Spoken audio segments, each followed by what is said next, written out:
Hey, what's up everybody? True Boxing here. Thank you for coming back to get hit with the truth. So today we are doing the Fury versus Usyk DAZN pay-per-view recap, as we are gonna recap the undisputed title fight and all the fights that mattered that were on the undercard from the May 18th historic pay-per-view that took place on DAZN. Now, before we get into that, if you could smash the like button, leave a comment, or subscribe to the channel, I really do appreciate any and all support that I can get as I continue to build my channel here. Guys, remember, I am doing my fantasy heavyweight tournament to determine the best heavyweight, of this millennium.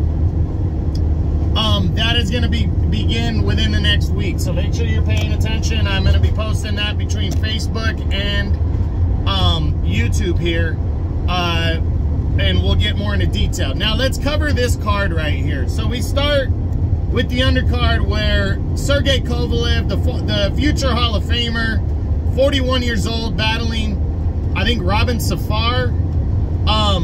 You know, and it was, you know, Safar just out-hustled Kovalev, but Kovalev showed a ton of heart. You know, Sergey Kovalev is one of my all-time favorite fighters. He really is. I really, really like the Crusher. I like Sergey Kovalev a lot.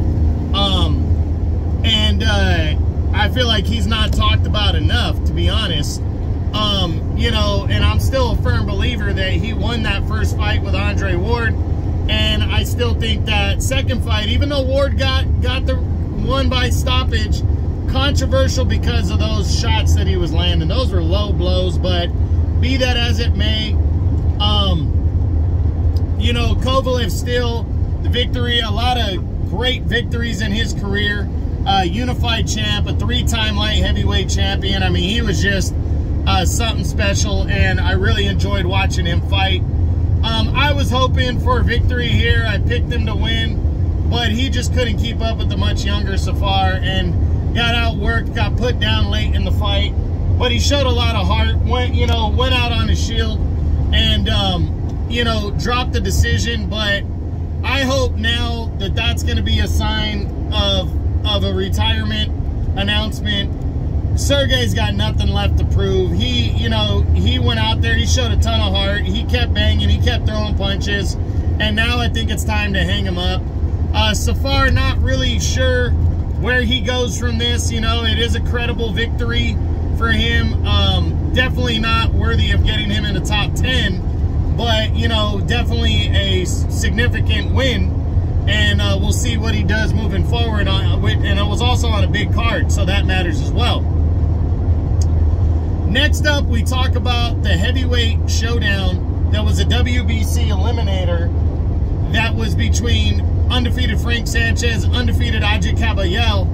And man, Usyk Caballel, I think I got to stop picking against this guy, because that is 2 fights in a row where he has just dominated 2 undefeated fighters that were favored to beat him. I mean, the Makhmudov victory, I think was a little less surprising, because Makhmudov hadn't really been on that level. It was definitely an upset by Caballel, but because Makhmudov hadn't really fought anybody, you know, to that point, he was a younger fighter. I think people were not, you know, it was surprising, but it was less surprising than this win. But Caballel breaking down Frank Sanchez and just pummeling him, body shots. And Sanchez just had no answer after those first couple rounds. And Caballel being able to just beat him down and stop him. I think it ended in 7. I mean, what a victory. Frank Sanchez, I mean, I picked him to win. I thought he was the slicker boxer, but Caballel just slowed him down with the body attack and just, you know, broke him down the way he did Makhmudov.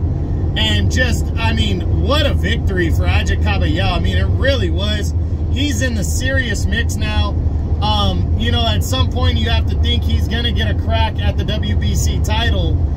Maybe, you know, after Usyk and Fury are done in their rivalry, you know, maybe, you know, he'll get a crack at something, if not Usyk likely a vacant belt, but I do see good things in his future. He absolutely locked up. He was already a top 10 guy, and he just sealed that deal right there with no doubt. Frank Sanchez, tough loss. It's going to be interesting to see how he bounces back from this defeat, because I don't think anybody saw him losing like this. I think people thought that if he was going to lose, it was going to be by a close decision, but not like this. And definitely a tough one on Sanchez right here. Hopefully he can bounce back, but he will not get a what's next video, and Usyk Caballel will. So we'll see how that all plays out. Next up, we look at another upset. You had Joe Cordina, the reigning undefeated IBF, two-time IBF champion, battled Anthony Cacace. And I will say, you know, Cordina looked like he was in control of the fight through 2 rounds. In the 3rd round, a referee called the break. The 2 men separated, and he threw a punch. Cacace did. That hit Cordina. Cordina was not the same after that. Cacace broke him down and stopped him. I believe it was in the 7th or 8th round. And Anthony Cacace, with a major upset, is the, they were saying, the first Irish-born 130-pound champion at super featherweight. So congratulations to him on a big win and a big upset. Definitely a shocker. So Joe Cordina just said that he's moving up to lightweight most likely. We'll discuss his what's next moving forward. Tough loss for him, but you know, didn't seem too broken up because he looks like he's making a move. But Anthony Cacace now in the top 10 with this upset victory, maybe even the top 5, and definitely better things to come, and he'll have a what's next video as well next week. Next, we go to the co-feature.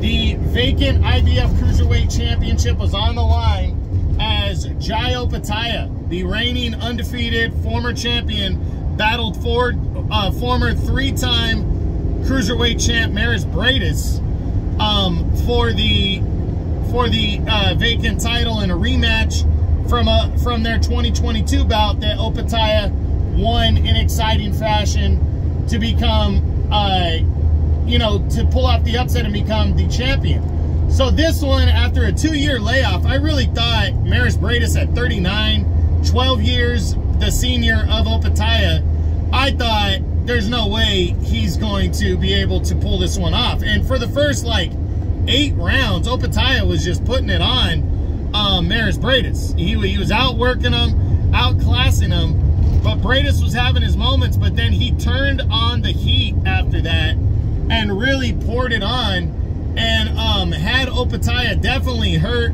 definitely trying to get to the final bell. It was a tough fight. Opetaia, though, it went to the final scorecards, and Opetaia got a deserving but hard-fought unanimous decision victory over Bradis again, as he again becomes the IBF Cruiserweight Champion of the world. Now, Maris Bradis, if this is it, there is no, I mean, you know, nothing to hang his head about. Maybe he should have started a little sooner, but that also could have been the 2-year layoff, which for me tells me if Maris Bradis can potentially get busier, because he really hasn't been busy since he became the World Boxing Super Series champion and won the IBF title back in 2020 when he beat Junior Dorticos. I think he only made 1 title defense in 2021, and that was like a 3rd round TKO win. And then he fought Opetaia, and now he returned against Opetaia. If he can get busier, and he might be able to make a solid run again in the Cruiserweight division, but who knows? Haven't heard anything official from Bradis if this is going to be it, if he's going to be hanging him up or not. But what a better way to go out than on a monster card and really showing the heart of a champion. One of the commentators said, imagine if this fight took place, you know, for like if Bradis was 10 years younger. I'll tell you something right now. Bradis was 10 years younger, he would have knocked Opetaia out. Maris Bradis is a beast, and he is a force to be reckoned with is if he decides to continue his illustrious career. So congrats to both men. Congrats to Opetaya on becoming the champion again. And congrats to Maris Briedis on showing how good he still is and how much he still has in the gas tank. But now, the main event. The historic undisputed title fight. The first ever 4-belt undisputed world champion would be crowned. You know, and the first undisputed champion officially in almost 25 years since Lennox Lewis beat Evander Holyfield in their rematch. What a fight it was. You know, I split the first 2 rounds. I thought Fury outworked Usyk in the first round. I thought Usyk narrowly beat Fury in the second round. Following that, I had Tyson Fury completely outbox and even hurt Alexander Usyk, and I had him winning the next 5 rounds. So rounds 3 through 7, I gave to Tyson Fury. So after 7 rounds, I had him winning 5-1. Then rounds 8 through 12, I gave to Alexander Usyk. I thought Usyk almost got pissed off in the 7th, 8th round when Fury hurt him. You know, with those uppercuts, he really was landing that right uppercut on the money on Usyk when Usyk was pulling back, and it was just paying dividends. And Tyson Fury, in my opinion, that was his mistake, was not jumping on Alexander Usyk, because I think if he would have jumped on him when he had him hurt and he had Usyk backing up to the ropes, I think he might have been able to finish him. So Fury, that was a tough one right there for him, you know, to go out there and to lose that, you know, lose the fight. But, you know, the thing was is he didn't jump on Usyk. And then in the 9th round, Usyk caught him clean and really poured it on, and Fury looked completely gassed. He was badly, badly hurt. I'm very surprised the referee allowed the fight to continue.